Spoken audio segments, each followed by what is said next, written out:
All right, so here we are. Welcome to another month. Happy expiration. We are here live down the shore for what is our fourth annual on location episode. So we got a big crew here today. We have two live guests. We have a returning guest, Mr. Kevin Cushley. Kevin, how are you, sir? I'm doing very well. How are you? I'm good. And newcomer. Yes. It's like a first-time caller, long-term. I was going to say, I don't know if I should do like first time, long time. But no, sure. Believe me, we're fine. We're not above corny dad jokes here. But Jake Mahler, another friend of the group, who's joining us for the first time this year. Jake, welcome. Thank you. So we are here on location, LBI. We are what? This is what, our fourth or fifth time doing it? I can't recall. I want to say this is our fourth. This is our fourth. Well, like as a group. As a group. Yeah. It's This definitely is our our second. Well, we did last year, but then we were in California, so by the time we came down to like 3 days. That's true. Oh, yes. So, yeah, this is our third, I guess. Second, 2.5 times? Something along the way. I mean, we add one or two families every year, it seems like. It's always, yes. It's, kids or life. the problem is it's gotten to a point where they all blur together. Yeah. Like right. my wife says to me, "Oh, do you remember when we did so and so?" I was like, "What year was that? Like, was that this?" Like, it all blurs together for me, so it becomes part. The point is, we're here, we're enjoying ourselves. The weather decent enough. That was sunburned the first day. That was bad. Yeah, same. We needed yesterday. Yeah, you need that. We had like a break day during the rain. It was nice. I agree. Every other day is where I like to do the beach thing. I think that's a good cadence. Yeah. For everyone. Mm-hmm. For everyone. Everybody needs that break. It's a lot. All right. Well, you guys, I appreciate you being here. Do you want to get into the markets? Sure. Let's do it. All right.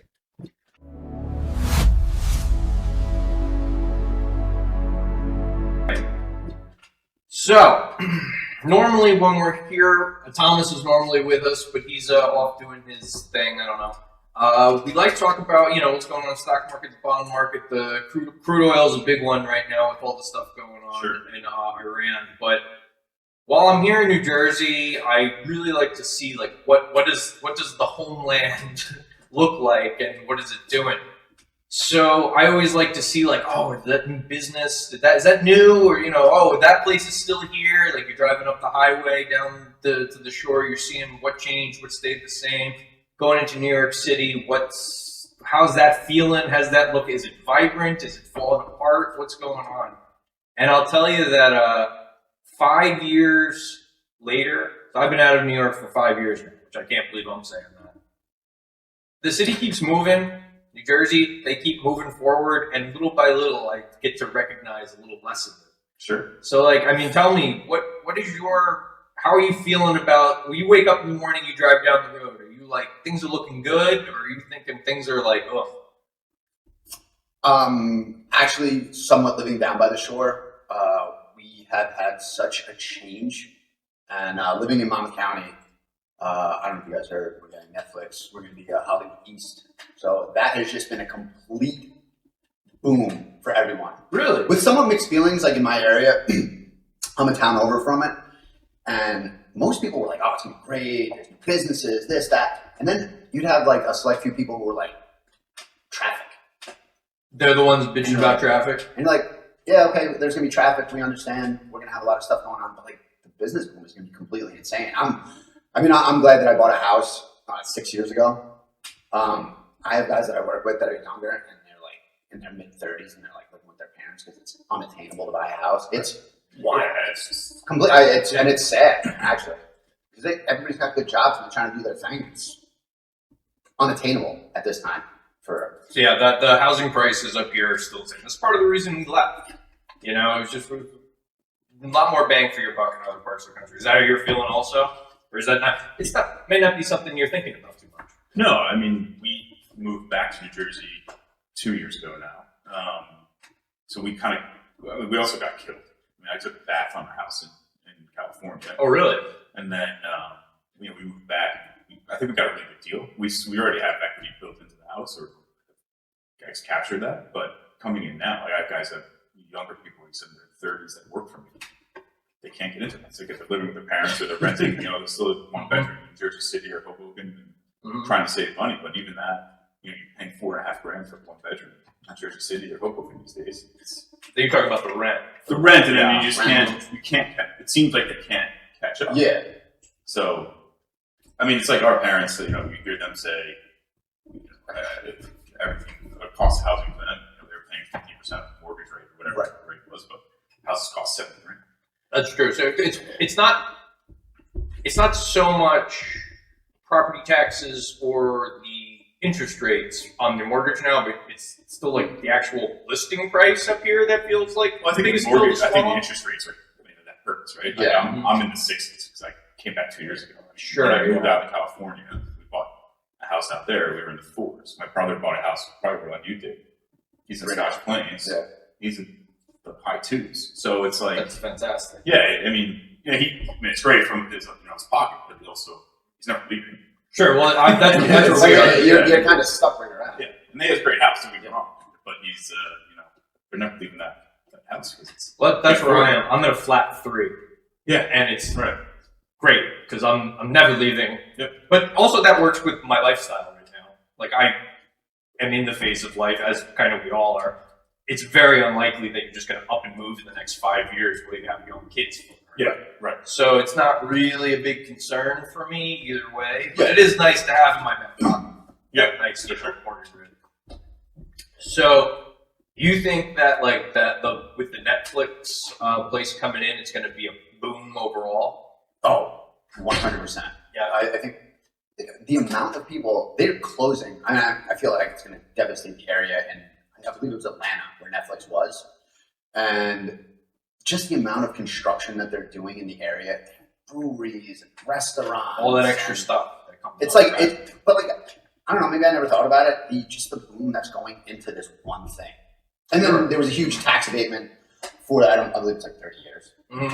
And everybody's like, oh, they're not going to pay their fish. But you're got to look at the bigger picture.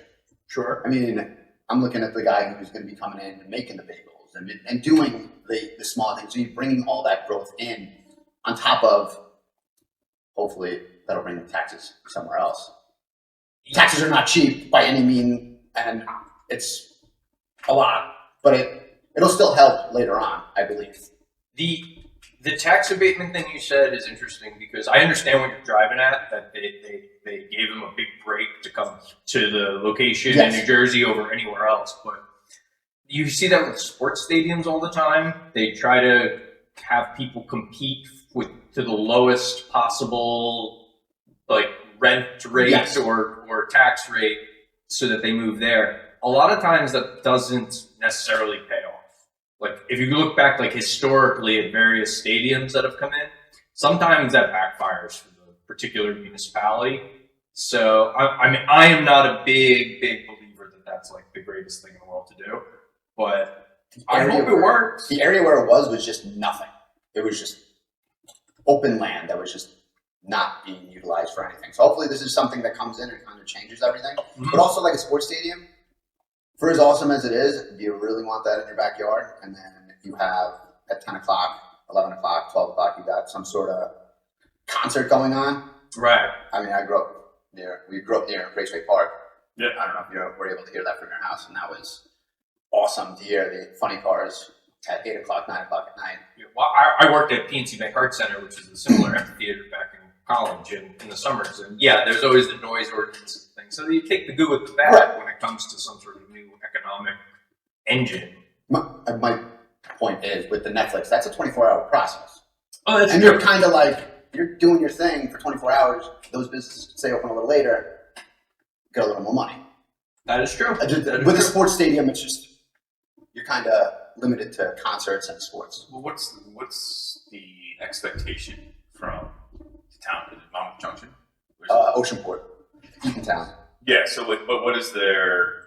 I mean, I'm assuming they did this. They're expecting X amount of billions. Pumped Yeah. into the. But what are they doing for the community? What are they doing? Like, I'm all for it. Like, don't get me wrong. Like your house, I'm sure is going to, Even go up Yeah. 10% in the next 2 years, whatever the value. But I guess you have to have that balance of like what good the money that's coming out and pump it back into the community. I think that's going to be the biggest thing. The thing is, like, they're both smaller communities, so hopefully there's something. It's not really been clear on Right, back that's into. But I think the redevelopment is the whole thing. It's an eyesore. You have like the army base that's been closed for 20 years now. Right. That's kind of just overgrown and nasty looking. So now you got something that's lively and booming and bringing a lot of excitement. Yeah. Same thing with like the Paramount Studios in Bayonne. They're kind of like a crappy site, and they're kind of bringing that in. And now it's going to be Hollywood East. Yeah. It's kind of. I didn't know there was Paramount in Bayonne. What's interesting, the idea of Hollywood has suddenly changed, because I know we're talking about all these Paramount Studios and Netflix coming into New Jersey, but I know if you go out to actual Hollywood, it's a train wreck. Nobody is recording, filming, doing any real work there anymore because it's too expensive. It's too expensive. Going up to Canada. I was listening to some podcast, and it was, I forget what it was, but they took the whole film crew. Everyone went to Australia. It was cheaper to bring everyone from the U.S. to fly down, set up the production in Australia than it was to film local. So I think the local governments, I have my opinions on California politics, but I don't think it's not business friendly. For that industry. No, and it's not. They're not even hiding that anymore. It's not like it's not a political opinion. Yeah, to have that, everyone agrees pretty much that it's become too oppressive. Yeah, and the money shows that. Yeah, I mean that's a lot of going back to like the taxes and stuff. One of the reasons we moved down when I left like Wall Street proper, like when I got out of Manhattan, and during exit interviews, I used to say like, look, I'm going to save $100,000 over 10 years on property taxes alone. Yeah. You know what I mean? Like you chop like the leading one off the property tax rate, and that's what I get to pay down there. It's actually been going up a little bit to cover a lot of the big expansion projects that they've had, but even still, it's like it's easily a third of what gets paid up here. So that's the reason we went. So they can raise taxes all they want in New Jersey. I'm not paying it because I already left. You priced me out. And you're seeing that with all the businesses across Hollywood, across Wall Street, across major industries as well. Like, what's the big one that just moved? Something just moved down to Texas. I mean, a lot of things have been moved down to Texas. I can't think of it off the top of my head now. I want to say a pharmaceutical, but it doesn't matter. The point is, everybody is now playing that game of trying to play one off against the other in a way that I don't remember happening. Like growing up and stuff, that was never like big moves. But it's going to be interesting to see what happens. But I think the New Jersey area, I think it's good. For you, for sure. If you have the space, it's not there's nothing there. It's not. You're not trying to cram something into something that's already right. It's not. I don't think it's going to be as bad as everybody's making it out to be. And truthfully, like movies, I couldn't even tell you. Like, I went to go see Jackass 2 weeks ago. Nice. It was out for 2 weeks, and then it wasn't in the movies anymore. Like, it's going to go to streaming. So, like, it's crazy. Like, Netflix is just taking over. Because why would you content Netflix pops out? It's crazy. It's insane, and I just think that it's just one of those things where it's just Netflix is just going to continuously grow. And listen, I hope they come knocking on my door trying to rent my house. I'll open your doors. I'll come hang out with you. Well, I mean, I'm just happy to hear that there's some positive rays of light in the New Jersey, real estate market and just economic engine. Because maybe one day I'll come back. You never know. It's okay. But so hopefully things work out. But, all right, but now we're moving on to our favorite new segment. Everybody loves charts, sponsored by TradingView. So guys, you can use code TraderDads at TradingView.com. You get $15 off your subscription. So I highly recommend it. It's what I use every day. Gives you tons of flexibility without locking you into any real monthly contract. And you don't have to deposit money with them. It's only charts and information. It has nothing to do with opening a brokerage account. So TradingView.com, use code TraderDads. So For Everybody Loves Charts, I found an interesting thing floating about, and it seems that despite the fact the S&P 500 has been skyrocketing since COVID, consumer sentiment, the way people just feel about the way things are going, has been flat to down. So now, like, I'm actually a critic of the Wall Street guys who say everything's great, look at the S&P 500, because that's not a real barometer. Sure. Like, I agree with that premise, but something's got to be going right.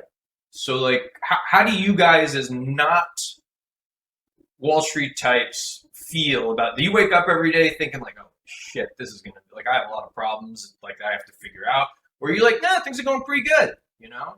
And what do you guys think everybody else's problem is? I think Go. No, I think for me it's both, right? Like, you see, I guess, your portfolio is increasing with the S&P, right? Yep. It's growing over time, and yep, you have your good days and bad months and whatnot. But like you said, I feel like it's just bubble. It's going to burst at some point. I think it has to do with the markets. I think it has to do with the housing. I was talking about it last night with Buddy. Like we talked about earlier, how does a kid in their late 20s, early 30s get into a house?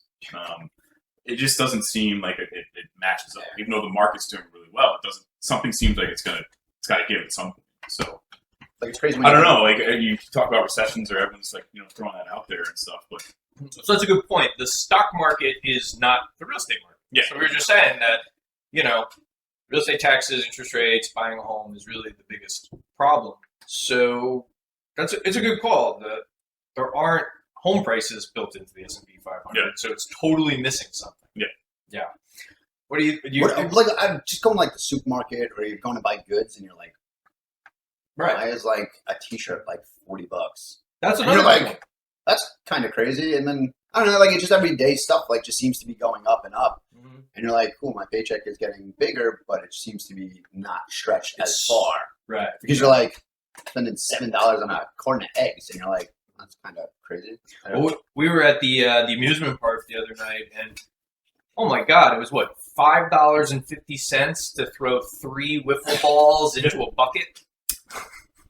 But Like- I think that's Oh my where God. Yeah.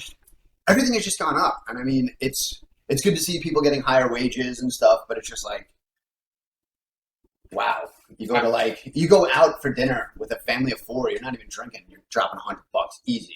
I say that all the And time. it's just like, with like crazy life going on, you want to have like something fast and quick, but then you really got to think about it. Like, holy crap! Like, I'm just throwing money down the drain, Mm-hmm. and you try to save here and there, but then it seems to like go somewhere else, and it's just even we order out food once or twice a week. We have 5. The girls, twin girls, will split a meal, but I'll get some chicken fingers and I'll get something. Christina get something. It's fucking $9. Yeah. It's One of my little for delivery. yeah, it's crazy. one of my little moves to just pocket a few dollars is maybe I'll get something very small. Like, I'll just get a tiny appetizer, knowing the kids aren't going to finish theirs. Yes, it's a good point. And then I just kind of like mop up. Yeah. I'm like just bat and clean up across all the plates. That's a move I pull. But it's almost, I wonder what people are actually thinking. The people who say, oh, S&P 500 is going way up, everything is great. When every Tom, Dick, and Harry out there can plainly see that everything that's not included in the S&P 500 is really working against you. Yeah. And it's just, it bothers me that you get all these supposedly smart Wall Street people saying, no, they're wrong. S&P 500 is going up, so things are great. Like, I categorically disagree with that, and it kind of annoys me how often I hear it. There are some very prominent people who will say that, and I'm just like, this is not the person I want leading the way on policy decisions when they're thinking that. I think they're just extremely out of touch, and I think that's a disconnect. And we don't have to go into politics or anything like that, but I think there's a huge disconnect when somebody's telling you something, you're seeing something, you're feeling something, and they're telling you you're wrong. That dissonance, like, people are intuitive about those stuff. Yeah. You can tell me things are going good, but I don't feel good. Yeah, I don't know. That's not it. And I think that's a lot of things. Like, just in general, when you see, oh, cool, you're making money, but like, you're like, dude, I got nothing. I'm hurt. Like, this is crazy. Because even if it's in your 401k, let's suppose you're well invested, that you have a good corporate plan that matches, or you're in like a good like thing where you just automatically contribute to your retirement every month. That's fine, and that's a number on paper. Like every quarter, you get a sheet of paper, and it has on there, oh wow, that's a big number, but you can't touch it. It's just like dangling in front of you, and they penalize you on taxes and everything if you do take it because you need it to say like pay the grocery bill. Yeah. So it's almost a phantom. It's not real. Like you might as well say it's $1 bajillion because you're not really gonna have that money available to you, as most people kind of just contribute if they do at all. So I think those guys need to really pause some of their rhetoric about it, because that chart doesn't lie. Like the S&P 500 may be going up, but consumer sentiment does not believe in what that's telling you. So it's also like I was talking to my Fidelity guy a couple weeks ago. Fidelity guy. Yeah, it's not fancy. But we were just talking about like the 520, like the college funds. Yeah. And he was like, well, no, the recommendation from Fidelity or our group is that every month each kid, to cover costs when they turn 18 or going into university or college, $450 a month per child. Per child. I laughed at his face. I was like, I have fucking 3 kids, dude. Like, what do you think is going to be $1,500? Yeah. Where's that coming from? Well, what's that, one daycare payment? I mean, I have twins in daycare, so you're way behind. Yeah. You're way more than that. Does he have kids? The guy that was telling you this? They have kids? Kids in college. Kids out of college. So, but that's the thing. It's a recommendation from a financial group, so who knows what goes into behind it. But when have they ever been wrong? Yeah, exactly. But if you look at it, it's like $450. Could I do it? Yeah, but then sure shit wouldn't be down here. No, I wouldn't be going to California. We're going. This is be your.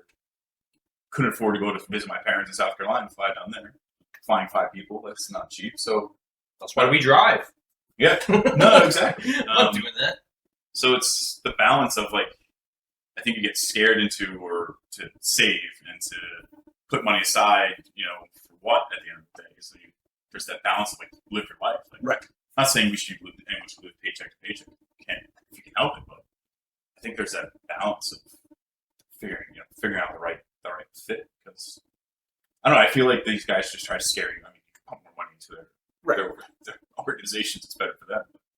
Well, the last thing I'll say on something like that is I know a lot of the common rules of thumb that a financial advisor will throw at you. There's all sorts of stuff like, contribute 10%, or there's the rule of 72 and all this nonsense. Not nonsense. It's factually and mathematically accurate what they're telling you.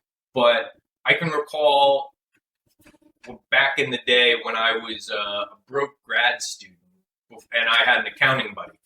And he was trying to give us kind of this advice along the lines of like how to be like, a tax deferred account is better than this other thing. And I said, well, I make $1,200 a month and I have $100,000 in student loan debt.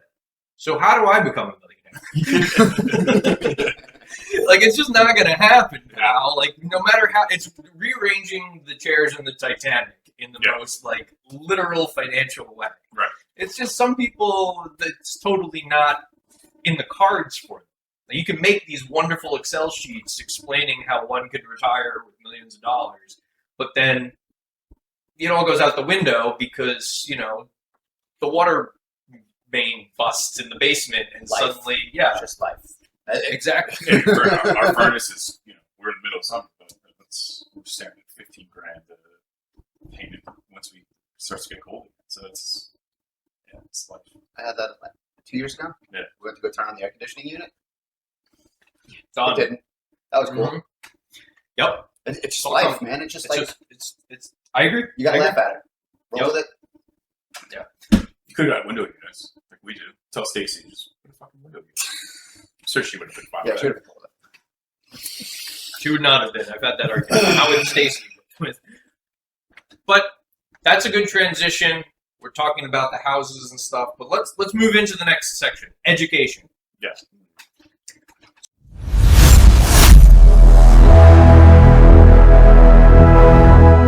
So we're home. We don't have to pay for college yet. That's a plus, but it's going to be back to school season. We always come down here in the doldrums of summer, late August. So we go back. I know I have in my inbox the kindergarten registration email from the principal. I got to get all that stuff sorted when we get back for my middle kid. Are you guys back to school mindset yet? Not yet. Not yet. No, we're not yet. Not quite. Have you? Well, you're also early. When Yeah. do you guys go back to school? Down in North Carolina. We'll go back the week before Labor Day. Okay. Oh, wow. So, Kids in Georgia started this week. Really? No. No. Georgia, some places are Yeah. ridiculous. I was saying, no, we are not. Yeah. No, that's completely insane. It almost works like opposite. Like the further north you get, the more later you go. the later you go back. Yeah. Like South Carolina starts before North Carolina, maybe by Yeah. a few days, and then North Carolina and Virginia, I think, is a little later. Like they start like right Yeah, after. yeah. It's weird, but that's just I don't know if it's weather related or what, but that's sort of what happens. So we're gonna have the big thing we have to deal with is we're swapping schedules. So my younger is now gonna start kindergarten, and so she's got to get up and out and be at school by 7 a.m. along with my older daughter, which means my wife and I also have to make sure we have them Sure. up and out by 7 a.m. every day.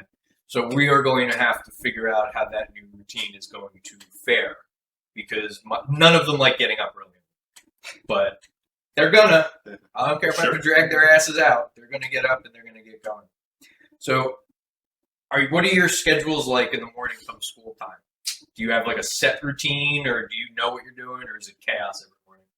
So every morning for us is chaos. It's awesome. So with my work schedule, I work days one week, Yeah. afternoons one week. So Okay. I don't deal with it. Oh, That's that's nice. So, which I get phone calls on the way to school. Who was yelling? Who was screaming? Who didn't want to brush their teeth? Who didn't want to have the right lunch? Chaos. Okay. It's not much better when I'm there Right. because I'll egg it on. But like we'll make lunches. We don't do the bus for whatever reason. My wife doesn't like sending the kids on the So you bus. drive- We drive. So we get an okay. extra like 40 minutes. That's So significant. yeah, so that's why we don't. Which I don't mind. It helps me with my routine also, so it actually works out. But it's chaos from the second we wake up to the second we're out the door. Mhm. It's a fight. Okay. It's a brutal knockdown, throw them. So boys not easier than girls. What you're telling me? No, Because I kind of always thought in my head that because I take me 8 minutes to get up and out the door, less if I really tried. Right. And my son is pretty straightforward, and I'm the same. I'm just like take the clothes off, put the clothes on, throw them in the car, done. My girls need to do all their little odds and ends, so I always kind of thought the girls were harder than boys by default.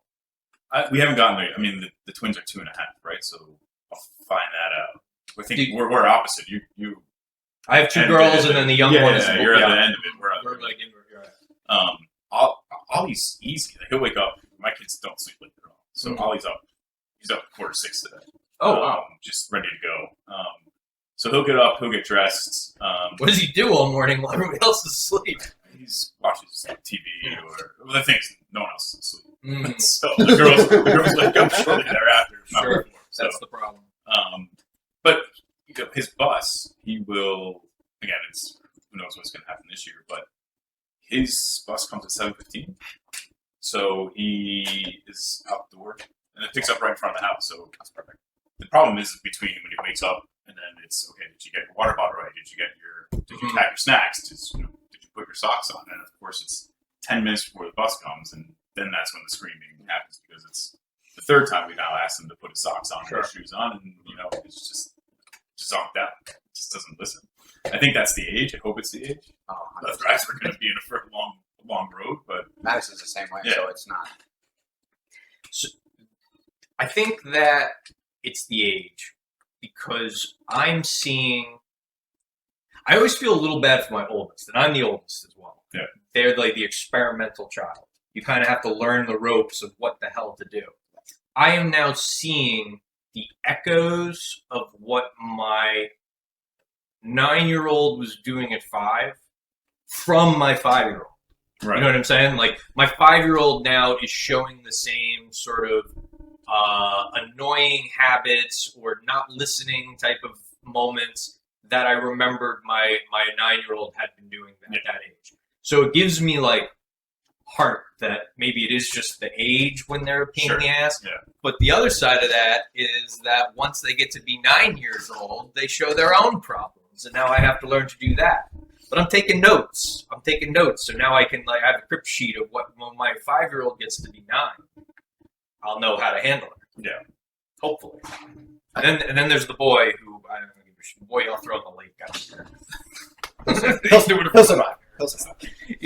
I have no Oh, sympathy for him. Look at Cole. Just decides Oh, to, I want to ride choo-choo train and not tell anybody. Yeah, he just ran away. Thought it was a Run good away. idea the other night at Fantasy Island just to run and do the choo-choo train while, we're in a It's a great savage move. I love it. amusement park.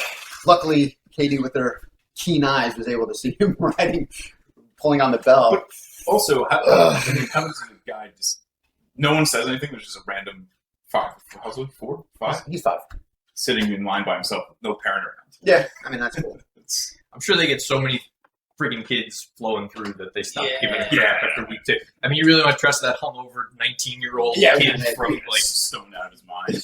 from Bulgaria Yeah. who's here for the summer market. Very good.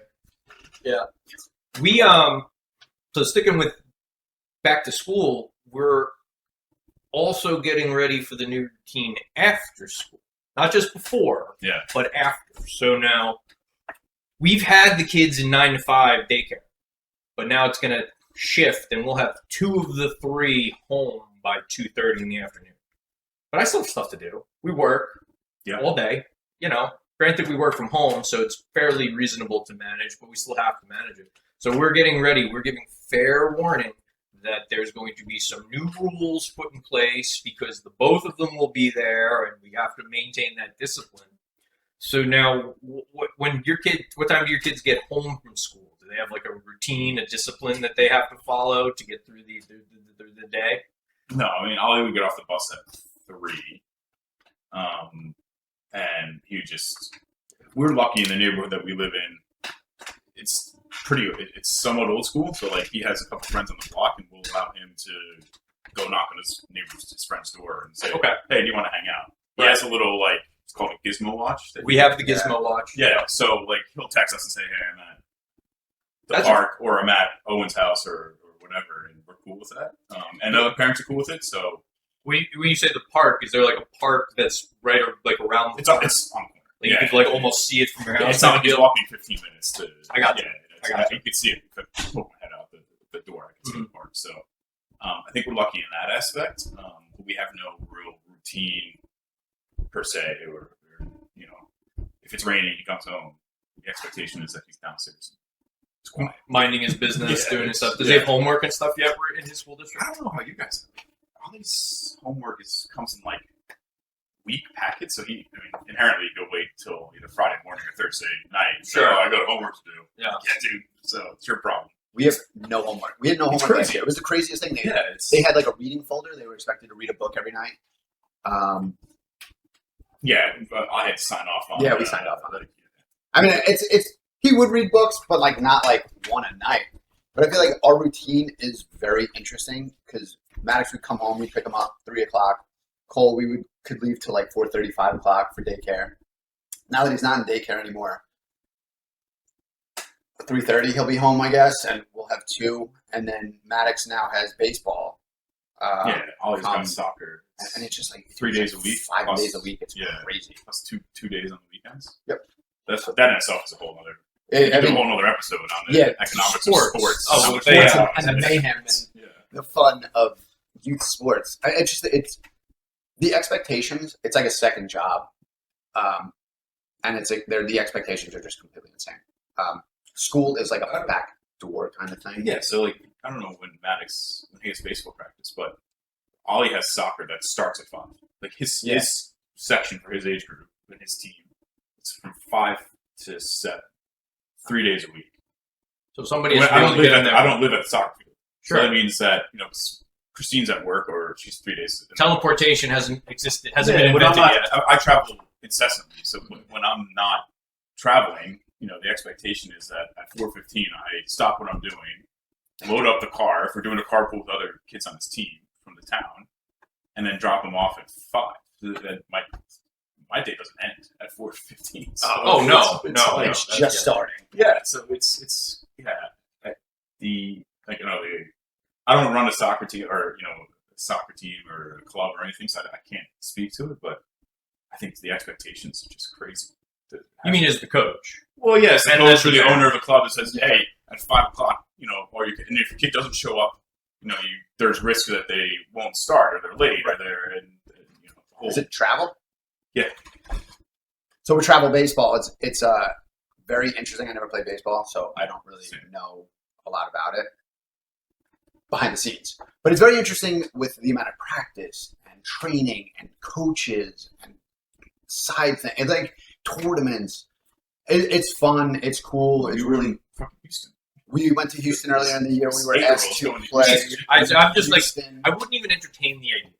Like if someone came to me with like a pamphlet that said, "Hey, this is travel so and so, and you have to do this, you have to do that," and it doesn't even have to be sports. It could be dance, it could be gymnastics, it could be cheerleading, it could be It's all the anything. same. It's all the same. But like I'm like, no.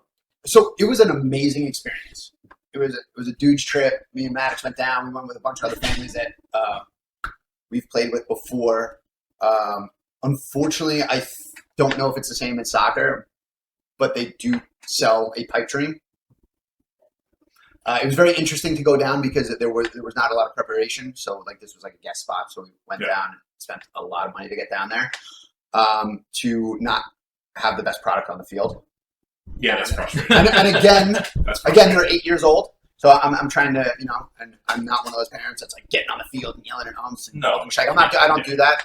But when the player is not having fun at 8 years old, I never saw. But it's hard, right? Because even on Ollie's team, like I like the club that he's at. I'm not thrilled, but then again, it's I think there's different levels. Like you look at my sister, like She was and okay. her husband, Yeah. They were and- okay. okay, yeah, they're pretty good. But their kids, we went to Houston. Like my niece and brother-in-law flew down to Brazil to play in a futsal tournament last week. Jesus. Yeah, That's entirely different. yeah, but it's also like That's not most of it. they're probably not going to see this, but I think it's a little.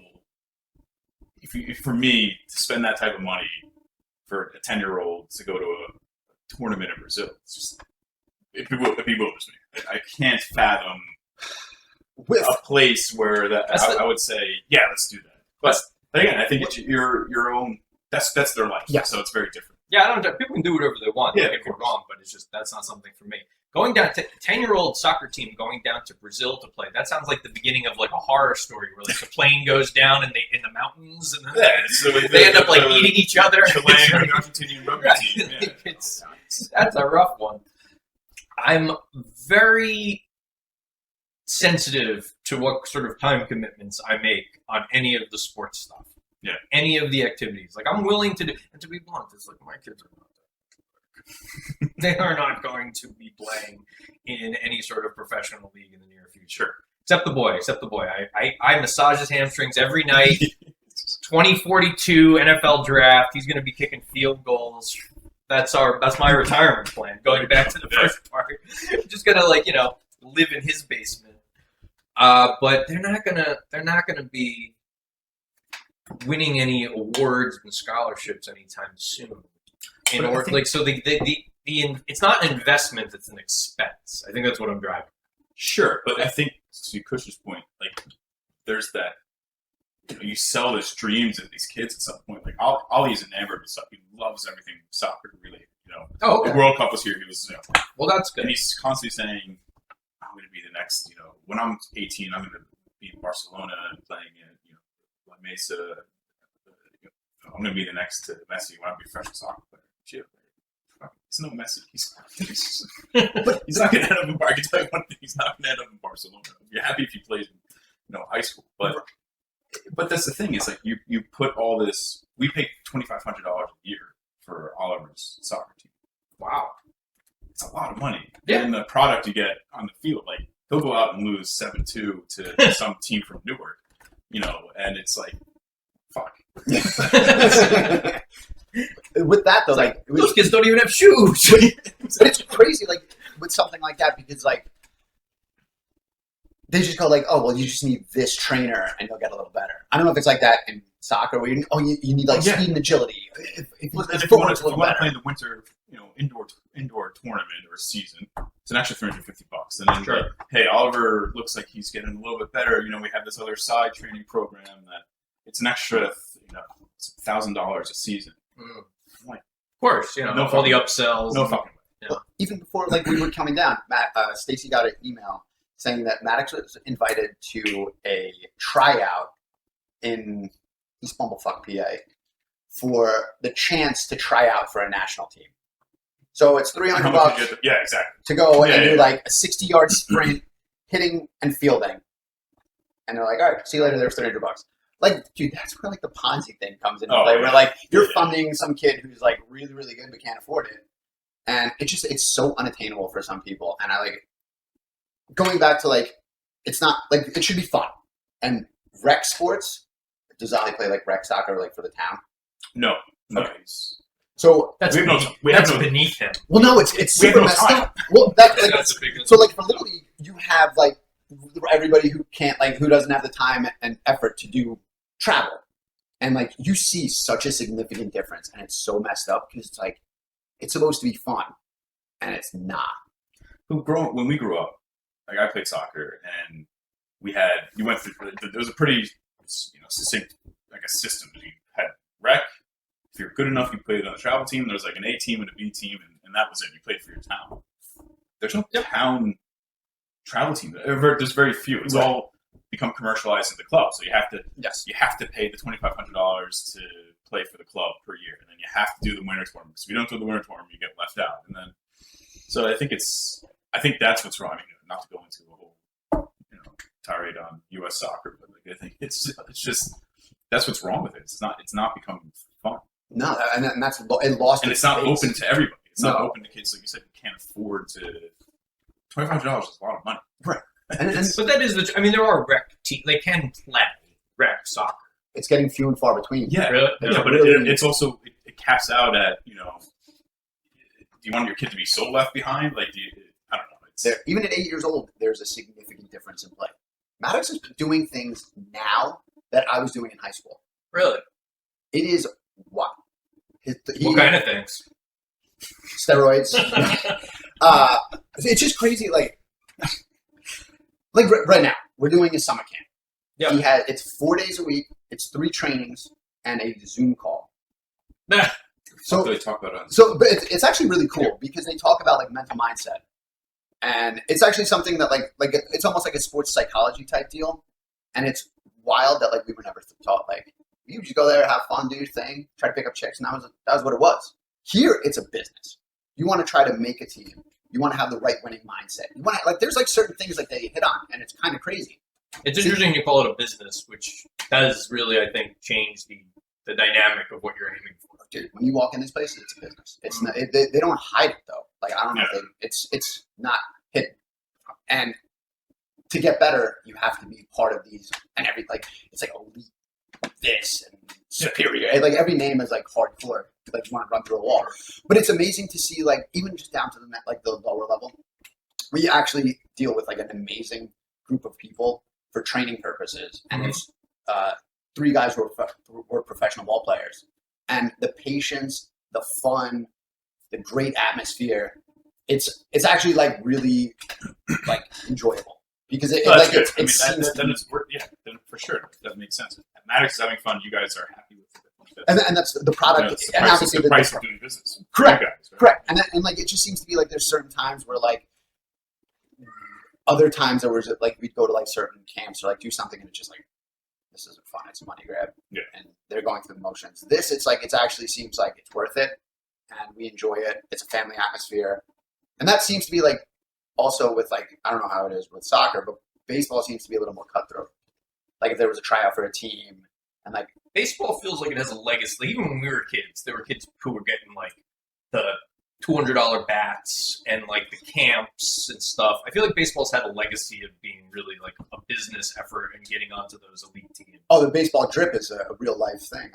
There's a baseball lifestyle. You got to have the pink and green batting gloves with the sliding mitt and the socks. Sliding mitt, that kills me. I don't know anything about baseball, but I've seen those sliding mitt. They're not allowed to slide head first, so it's the best part is like they put it on, and the best is like this kid will like run, hit a single, get to first base, take off his elbow pad, take off this, and then put on his sliding glove, and you're like, you can't slide. You just spent $700 to throw at your coach. And like, it's funny, it's enjoyable, I enjoy it, but like also on top of it, like it's fun to a point, but then like the parents get involved. Yeah. And then it like screaming balls and strikes and like dealing with pitch counts and nonsense. It's a lot. Wow, yeah. But that's something that I think the parents need to learn. But that's maybe a conversation for another day. Oh, we could spend all day on that. What really interests me is I think, well, let's talk about it in dad life. So let's move on to dad life, shall we?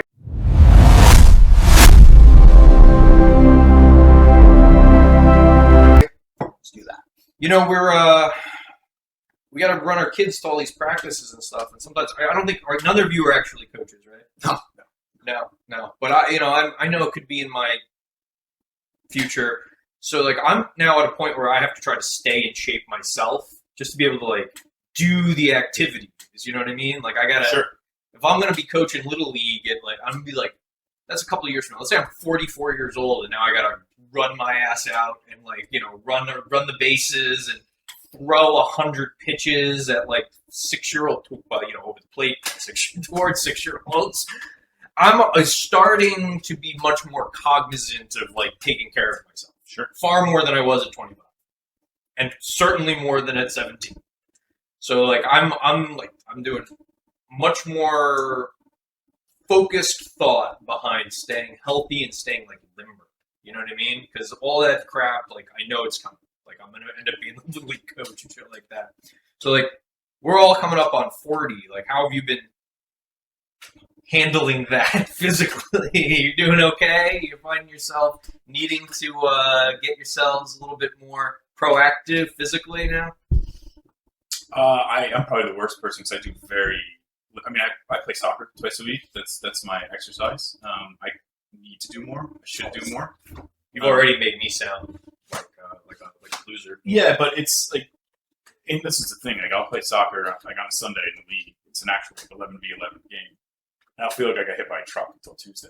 Like walking around limping and I joke with Christine and it's just I'm gonna pop up Achilles. Sure. I've torn my hamstring once. And it's just that's how I'm gonna retire from that. But yeah, I need to do a better job. I take fish oil and vitamin D because that's what the doctor told me to take last year after the physical, and that's something. That's good. Yeah. But yeah, so that's. Well, let's turn it over to the king. See what he has to say. So I don't know if you can do a side by side at some point, but since we've started the podcast, I've lost a few pounds. I'm down 65 pounds from when we first started this. So that would be what, 3 years ago? Yeah. Well, that's great. 65. So I was a fat fuck when my wife got pregnant. So did I, twice. COVID hit. I don't want to make excuses, but like, dude, I didn't do anything. Like, we're just like crazy. Like, I just became fat, drinking too much, eating too much. During COVID, we would go through minimum a bottle of wine. It was crazy. The amount of drinking was just wild. And just maintain, and making excuses, like having time to like, play video games all day and not do like, now I just turn over. Yeah, like now I actually lift and I go and I do my thing. I enjoy myself. At one point, I bought a cold plunge and a sauna, and I was waking up at 2:50 in the morning, doing that, then going to the gym. And I have like a 4 to 5 day work schedule with working out, and I'm trying to eat healthier. There's been a few times, like I don't know, like in the backyard with having throws with Maddox where like I could like out of breath, like carrying around Maddox and Cole during like Disney World. That's a good example. Like, it's crazy. I am first and foremost trying to make sure I stay in shape to just handle the day to day. So one of our favorites is dragging that fucking wagon out on the sand when we're here every year with all of our crap, like our towels. I'm dying. You're sweating bullets doing that, and you're doing probably 2 trips minimum, right? You gotta go there and back. Yeah. Inevitably, somebody forgets something, and or you have 2 carts. Maybe you got to do it more than 1 round trip. But it's things like that that I'm just like, I don't want to not be able to do that. That's like my baseline. Like, I don't want to not be able to like pick up the toddler and walk around with him because he's being frustrated. That would be my number 1 concern. Yeah. A, I'd be embarrassed. But B, it'd be like I physically cannot handle the job. It almost feels like to me. You know what I mean? And that's kind of where I come from as my baseline. I just have to be able to like do the job, that I need to do. Get out and trim the bushes and do that kind of stuff around the house. Like I don't live in some like wild foresty place. I have a 1/4 acre in a subdivision. Right. I'm not out there being a lumberjack, but still I got to be able to get on the ladder and clean the gutters and do all that shit. And I'm gonna have to continue doing that for the next, say, 12, 15, maybe 20 years. Sure. So I don't want to be like 54, like with a bad like knee that can't like do that kind of stuff. That's really my baseline. You know what I mean? Yeah. I'm thinking that the types of what do I want to say? That not just the exercise, but the diet behind that. Being able to do that is important too. So like I've gotten to a point where I've been teasing out a lot of stuff from my diet. I'm, not drinking late anymore, which sounds like such a great thing. It's like, after 10 p.m. I decide to close it.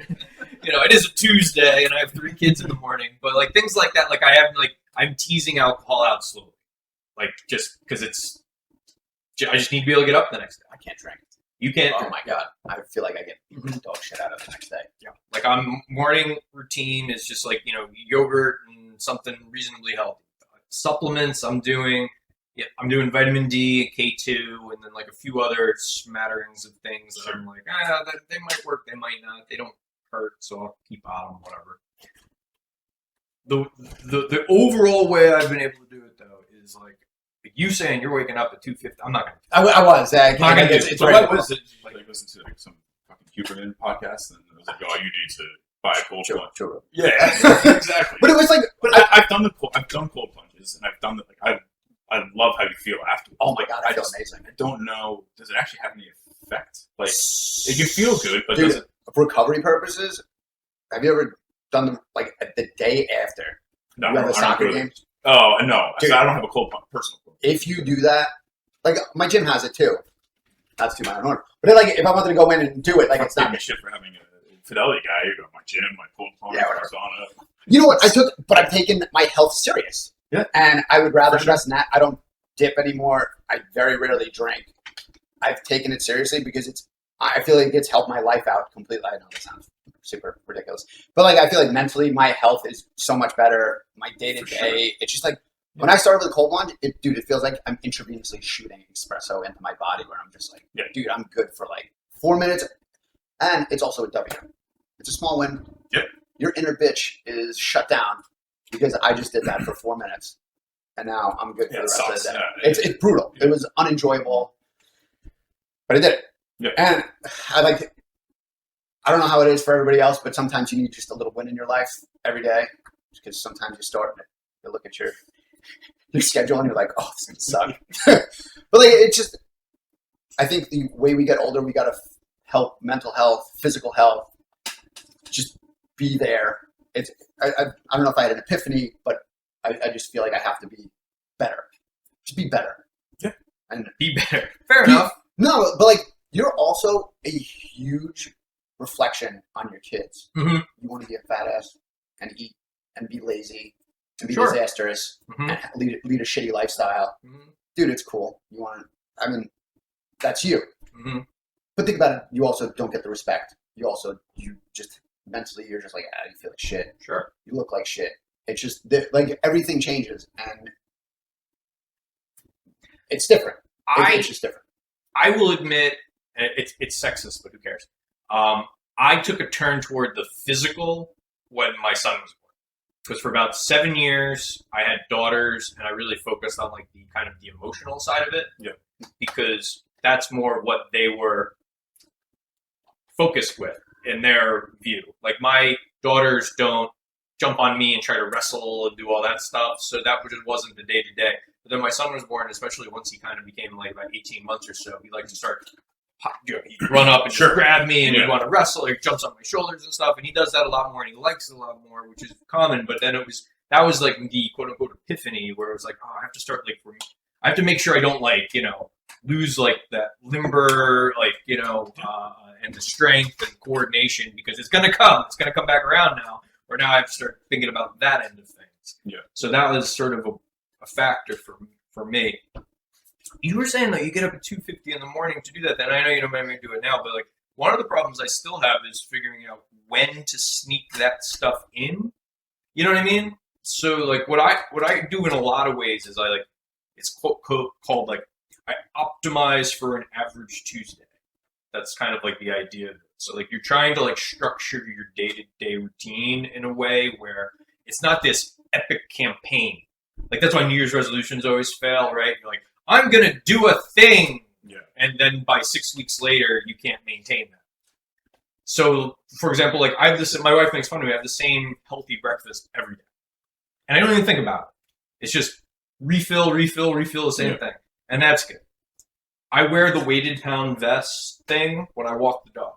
Not because I love it, but because I already had in my day-to-day routine to walk the dog for 20 minutes. So now I throw on the resistance, and I didn't have to add any time to still get an extra benefit.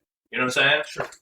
So that's what it is. So my health routine as a man turning 40 is to basically follow women's in their 50s, their health advice. That's what I tell. Like, what are women in their 50s doing now? That's what I need to be doing, because they've done all the research, they have done all the trials, and I'm like, what do they do? So like, oh, that lady, she walks around wearing a weighted vest. Yeah, I'll do that. They do my walking in the neighborhood with my New Balance shoes with the gal. It helps you Xanax addiction too. She might, but who's to say I don't? We don't judge.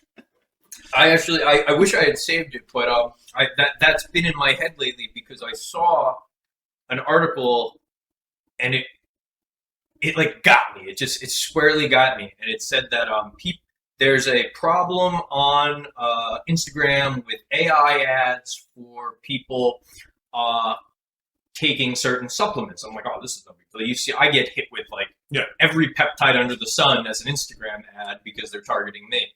They're saying that a lot of the supplements, specifically NMN, which is for like NAD, it's like a longevity booster and things like that, which I happen to take, which is why it caught my eye.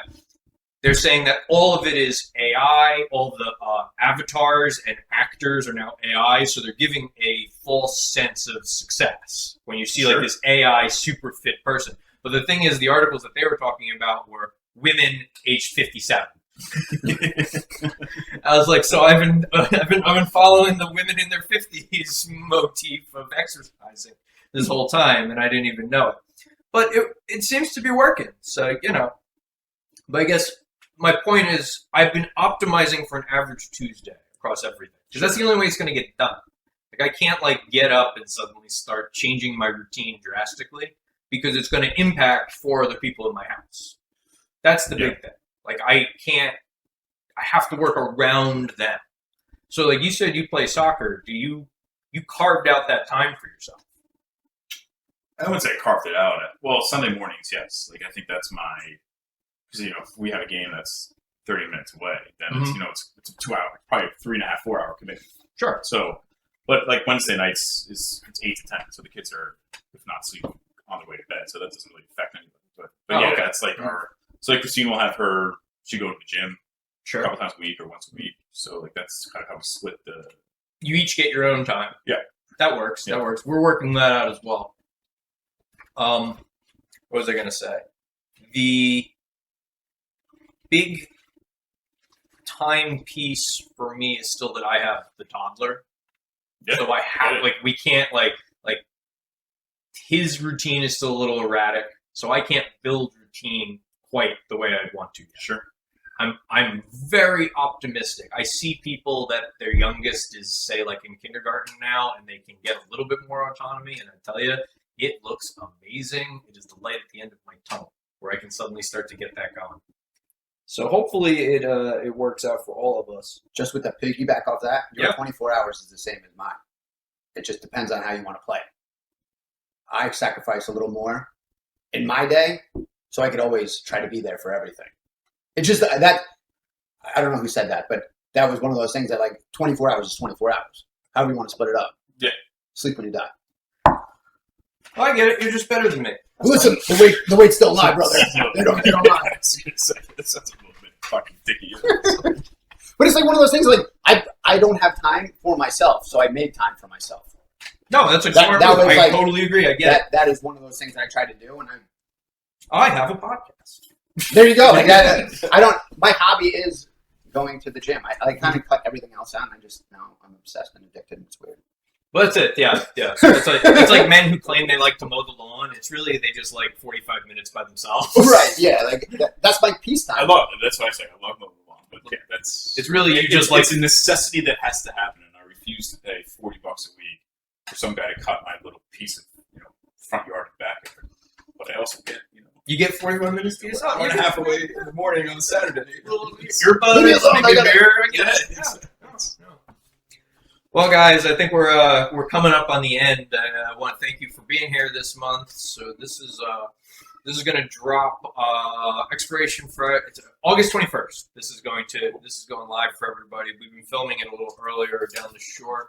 I appreciate you guys coming on doing this. I hope we can do it again next year. Yeah. I think it's been a positive tradition. So that's been good, and we get a recurring cast of characters. That's very helpful.